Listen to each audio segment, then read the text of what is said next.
Buenas, esta es la asignación de esta semana que fue de hablar sobre la notación asintótica, también conocida como la Big O Notation. Y bueno, a continuación lo voy a dejar con mi compañero Alberto, que nos va a empezar a hablar sobre este tema. El análisis de algoritmos con notación asintótica. El análisis algorítmico es necesario para determinar el tiempo de respuesta de un algoritmo y determinar los recursos computacionales. En el análisis asintótico, evaluamos el rendimiento de un algoritmo en términos de tamaño de entrada. No medimos el tiempo de ejecución real. Calculamos cómo el tiempo o espacio que toma un algoritmo aumenta con el tamaño de entrada. La ventaja de usar notación asintótica es la elección de algoritmos eficientes para resolver problemas específicos. También que no depende de lenguajes de programación ni de hardware. La desventaja que tenemos es que en muchos casos el análisis no es trivial. Para realizar el análisis de un algoritmo es necesario conocer la complejidad del problema que resuelve este algoritmo, conocer la dimensión de entrada, quiere decir el número de elementos, determinar el número de operaciones a realizar. La complejidad de un algoritmo se representa a través de la función matemática, polinomios, logaritmos y exponentes, etc. Un algoritmo puede estar compuesto de dos o más operaciones, por lo que determinar la complejidad depende de identificar la operación más costosa del algoritmo.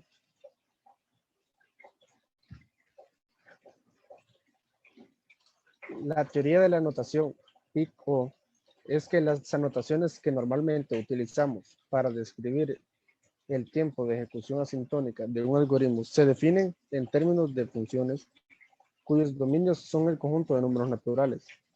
Nosotros utilizaremos la notación asintótica principalmente para poder describir los tiempos de ejecución de los algoritmos, como cuando escribimos que el mejor tiempo de ejecución de inserción es O de n a la 2 de notación de Big O, también conocida como notación asintótica o notación Landau, en honor a uno de sus inventores, a principios del siglo pasado por Edmund Landau. Nos proporciona una manera de saber cómo se va a comportar un algoritmo en función de los argumentos que le pasemos y la escala de los mismos. Las consideraciones que debemos tener con la notación Big O es que se usa ampliamente para decir que f de n multiplicado por O de g de n, si existen constantes c y n sub 0, tales que el valor absoluto de la función f de n sea menor a la constante multiplicada por g de n mayúscula, para todos los n mayores a n sub 0. Una función que se puede utilizar para localizar un elemento dentro de una lista de elementos previamente guardados, si la documentación de la misma nos dice que es una operación de tipo O de 1, quiere decir que da igual cuántos elementos hay en la lista. La operación va a tardar lo mismo. Siendo más exactos, se debería decir que el esfuerzo de cómputo necesario será el mismo. Por ejemplo, que la documentación, el indicador ítem de una lista de arreglos que vimos antes tenga complejidad O de 1.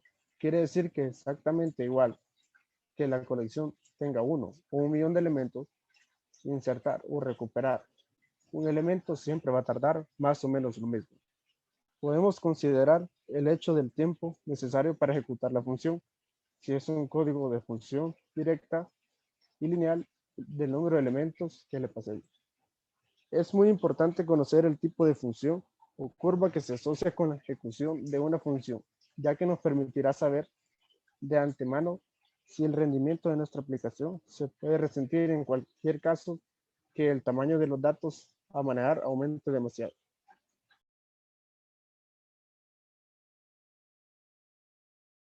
Bueno, ahora mi compañera Sadie va a explicar algunos ejemplos de notaciones Big O que encontramos, ya que hay varios tipos de notaciones Big O.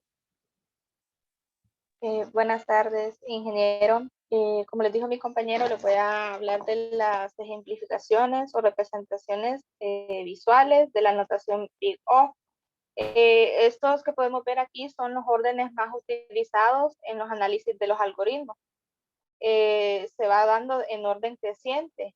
Entonces, los siguientes, donde C representa una constante y N el tamaño de la entrada.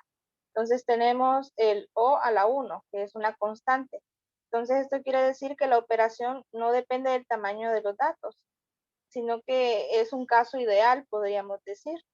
Pero a la vez probablemente es el menos frecuente que se puede encontrar en los algoritmos. Ahora el siguiente es O a la N, lineal. El tiempo de ejecución es proporcional al tamaño de los datos. Eso quiere decir que simplemente crece en una línea recta. El siguiente ya con los logaritmos, que es un orden logarítmico. Eso quiere decir que por regla general se asocia con algoritmos que trocean el problema para abordarlo. Entonces, como por ejemplo, se puede decir que la búsqueda binaria es un ejemplo de ello. También está el n logaritmo. Eso quiere decir que en este caso se trata de funciones parecidas a las que están anteriormente, pero que rompen el problema en varios trozos, o se puede decir que pedazos también, por cada uno de los elementos. Entonces, ellos vuelven a recomponer información tras la ejecución de cada trozo o pedazo. También tenemos la cuadrática. Entonces, esa es bastante típica de los algoritmos que necesitan realizar una iteración por todos los elementos en cada uno de los elementos a procesar. También tenemos la exponencial. La exponencial, esa se trata de funciones que duplican su complejidad con cada elemento añadido al procesamiento. Entonces, son algoritmos bastante raros, ya que en condiciones normales no son necesarios. Un ejemplo de ellos es el cálculo recursivo de la serie de Fibonacci, que es muy eficiente. Esa me parece que la miramos en cálculo 1 o cálculo 2. Entonces, asimismo la función con los dos números anteriores, cuando fn es igual a f de n menos 1 más f de n menos 2.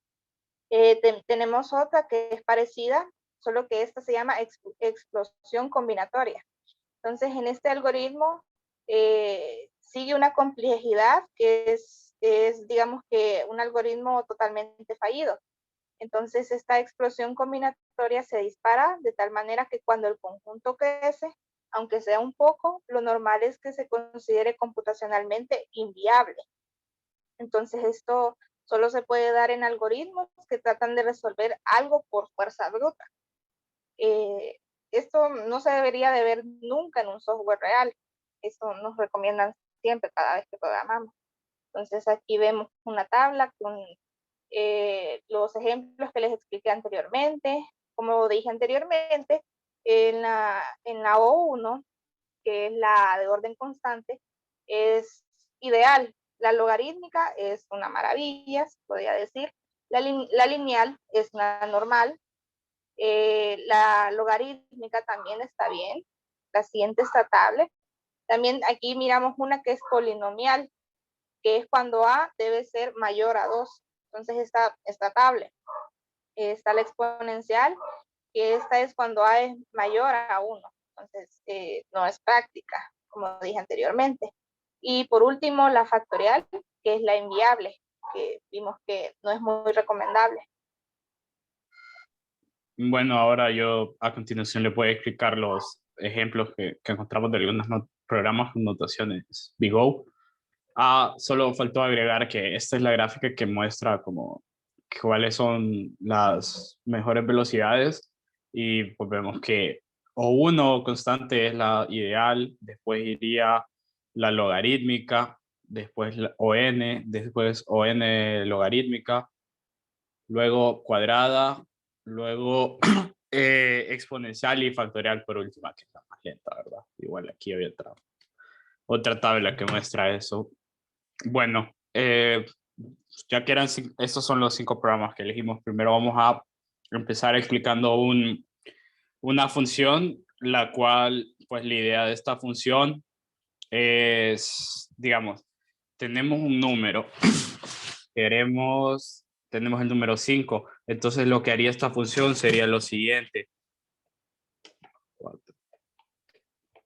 Sumarlos todos sucesivamente hasta el 1, solo que aquí está hecho de una forma en la que es constante, ya que se está utilizando una forma matemática. Abajo tengo pues la otra forma en la que no es constante, ¿verdad?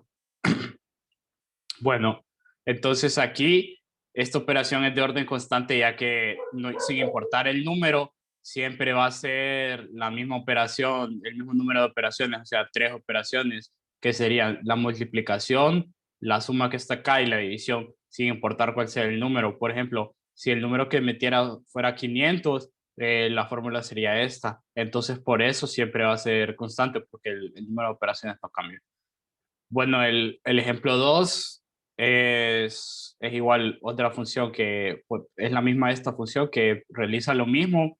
Esto que dije, que era sumar sucesivamente todos los componentes. Digamos, si es 5, sería 4 más 3 más 2 más 1. Entonces, pues esta función, a diferencia de esta otra, esta es de tamaño de orden n. ¿Por qué? Porque esta va a depender del número de elementos que querramos agregar. O sea, no hay un número predefinido de operaciones que tengan que suceder. Digamos, si yo quiero agregar 5 elementos, este for tiene que correr en un loop de 5. Si yo quiero agregar 10 elementos, este for tiene que correr en un loop de 10, esta operación de sumar, por lo que por ese motivo depende del tamaño n, del número de funciones que realizará. Bueno, otro ejemplo es, ¿verdad? Lo que es la operación de factorial, que, bueno, aquí está hecha, pues, de forma recursiva. No siempre que una operación sea recursiva necesariamente va a ser más óptima. Y podemos verlo porque esto es de orden n.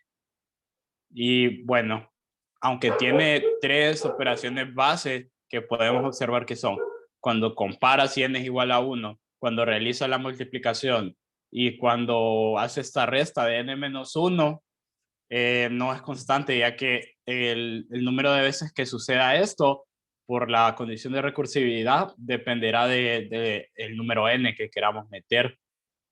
Podemos verlo de una forma algebraica con esta secuencia.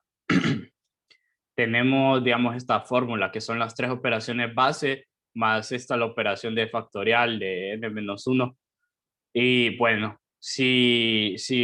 o sea, si este n-1 fuera 0, entonces tendríamos que t de 0 es igual a 1. Y entonces, pues así podemos ver una secuencia en la que si es n-2, 3 pasaría a valer 6. Si es n-3, 3 pasaría a valer 3. O sea, podemos decir que estas 3 operaciones se van sumando acá, porque esta es la segunda iteración, entonces yo iría 6 veces que ha pasado la operación. Esta es la tercera iteración, yo iría 9 veces que ha pasado la operación. Y pues podemos sacar así una fórmula genérica en la que tenemos que, esta es la función factorial, n-x es igual a 3 por x. Y bueno, luego despejando, pues volviendo al clase base, cuando es 0, si n-x es igual a 0, entonces tenemos pues despejando que x es igual a n.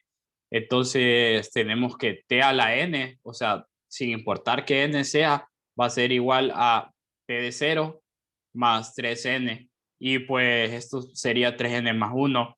Y pues en la denotación n, esto lo tenemos que tomar simplemente como n. No se pone como 3n más 1, 3n veces, 2n veces, solo se toma simplemente como n. Y por eso esta función de factorial es de n. Luego tenemos una operación que es con lo que es n cuadrática, que n cuadrática la vamos a ver cuando tengamos loops anidados. En este caso es con fors. Acá tenemos un for que depende del número de n, y dentro de él tenemos otro for que va a correr dependiendo del número de n. Entonces, pues esto lo que hace este programa es imprimir pares ordenados, digamos. A ver, ver si me deja escribir por aquí esto. Aquí lo voy a escribir. Digamos que tengo 4. No, 2 para que sea corto. Entonces me va a imprimir todos los pares ordenados a partir del 0. 0,1. No, perdón, 0,0 es el primero. Se comienza por 0. 0,1. Recordando que, ok. Luego 0,2. Y así sucesivamente. Solo irían cambiando estos valores de aquí hasta que cumpla eso, que creó todos los pares ordenados. Entonces, pues como para lograr esto se tiene que pues correr dos loops, entonces que dependen de n. Entonces, por leyes de álgebra tenemos que n por n es n cuadrado, por lo que por eso sería pues o n al cuadrado. Y tenemos el último ejemplo, que es, en este caso usa el logaritmo n, la notación logaritmo n, que pues es la búsqueda binaria, que la idea de una búsqueda binaria viene del algoritmo divide y vencerás, donde lo que buscamos es dividir el problema en partes más pequeñas para poder solucionarlo. Por ejemplo, en un árbol binario recordamos que siempre está a la izquierda números menores, a la derecha números mayores. Entonces, digamos que en una búsqueda binaria queremos buscar un número que es menor a la raíz. Entonces, lo que vamos a hacer es que vamos a descartar toda la parte de la derecha porque son los números mayores a la raíz. Entonces, solo vamos a tomar en cuenta la izquierda. Y de la izquierda, pues luego igual la iríamos dividiendo en partes más pequeñas, viendo si el número es menor o es el mismo número al nodo hijo que tiene el árbol y así sucesivamente. Pues esa es la idea con la notación logarítmica n, dividir el problema en partes más pequeñas para así poder lograr una solución rápida. Por eso es que esta notación es de las más veloces. Y pues bueno, era aquí eso lo que estaba explicando. Así que pues esto sería todo. Muchas gracias por su atención.